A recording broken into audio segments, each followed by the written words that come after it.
जागा वाटपावरती काँग्रेसचा फॉर्म्युला ठरलाय का असा प्रश्न उपस्थित केला जातोय। नवी दिल्लीतल्या बैठकीमध्ये फॉर्म्युला ठरल्याची माहिती मिळतेय।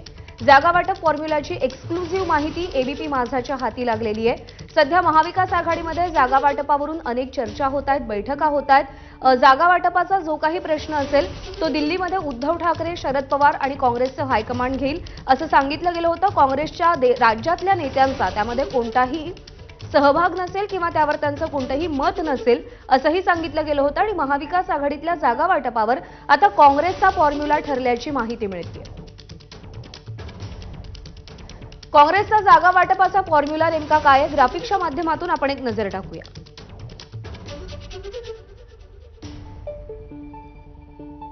तर महाविकास आघाडीच्या जागा वाटपासंदर्भातला काँग्रेसचा फॉर्म्युला असा आहे की 22 जागा या काँग्रेस लढेल, 18 जागा शिवसेना लढेल आणि 6 जागा राष्ट्रवादी लढेल आणि वंचित बहुजन आघाडीला अकोला आणि त्यासोबतच आणखी एक जागा अशा मिळून एकूण 2 जागा वंचित बहुजन आघाडीसाठी राखीव असतील।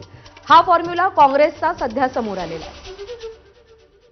सोमेश कोलगे आपले प्रतिनिधी सध्या आपल्या सोबत आहेत। सोमेश, महाविकास आघाडीतले घटक पक्ष आपापल्या पद्धतीने फॉर्म्युला देण्याचा प्रयत्न करतात। वंचितने एक फॉर्म्युला समोर ठेवलेला होता। काँग्रेसचा फॉर्म्युला नेमका काय सांगतोय? नाही, काल आपण जसं लक्षात घेतलं की आपण म्हणतोय की काँग्रेसचा फॉर्म्युला हा किंवा काँग्रेसचं जागा वाटप हे उद्धव ठाकरे आणि शरद पवारांसोबत बैठक होईल हायकमांडची आणि त्यानंतर ठरेल असं महाराष्ट्रातील नेत्यांनी सांगितलेलं असलं तरी सुद्धा महाराष्ट्रातील नेत्यांकडून काल जो आढावा घेतलाय काँग्रेसच्या पक्षश्रेष्ठींनी त्यामध्ये त्यांनी नेमकं महाराष्ट्रातले नेते कोणकोणत्या जागांवर लढू इच्छितात, कोणकोणत्या जागांवर काँग्रेस आग्रही आहे याविषयीचा तो आढावा होता आणि त्यामध्ये अशा स्वरूपाचा एक फॉर्म्युला हा काँग्रेसच्या वतीने महाराष्ट्रातील काँग्रेसच्या नेत्यांच्या वतीने देण्यात आलेला आहे पक्षश्रेष्ठींना। आणि आता स्वाभाविक हा फॉर्म्युला ऍक्सेप्ट होणार का, इतर 2 पक्ष त्यावर काय भूमिका घेणार यावर बरंच काही अवलंबून असेल। पण सध्या तरी काँग्रेस 22 जागांसाठी आग्रही आहे आणि शिवसेनेची 23 जागांची जी मागणी होती ती काही पूर्ण होणार नाहीये किंवा तशी पूर्ण म्हणजे शिवसेनेला 23 जागा द्याव्यात असं काही काँग्रेसची मागणी म्हणजे भूमिका दिसत नाहीये। त्यांचं म्हणणं असं आहे की एक वेळ विधानसभेला थोडंफार कमी जास्त करून घेऊ किंवा विधानसभेला शिवसेना राष्ट्रवादीने जास्त जागा घ्याव्यात, पण लोकसभेला स्वाभाविक काँग्रेस राष्ट्रीय पक्ष असल्यामुळे त्यांना जास्त जागा लढवता येऊ शकतात आणि जास्त जागांवर यशही मिळू शकतं।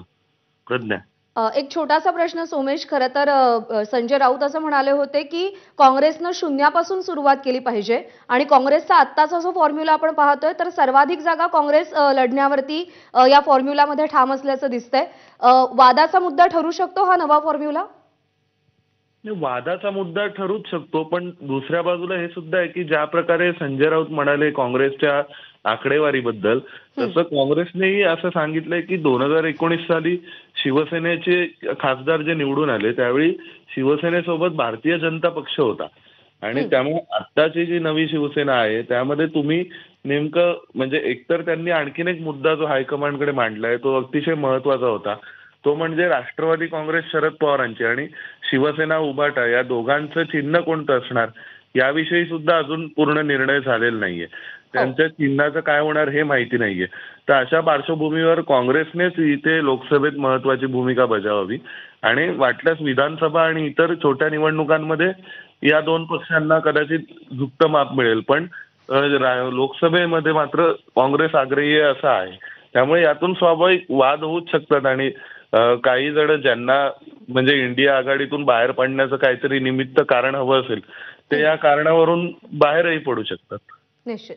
त्यामुळे जागा वाटपाच्या फॉर्म्युलाचे काय पडसाद उमटतात आगामी काळात पाहावं लागेल। सोमेश, धन्यवाद दिलेल्या माहितीसाठी।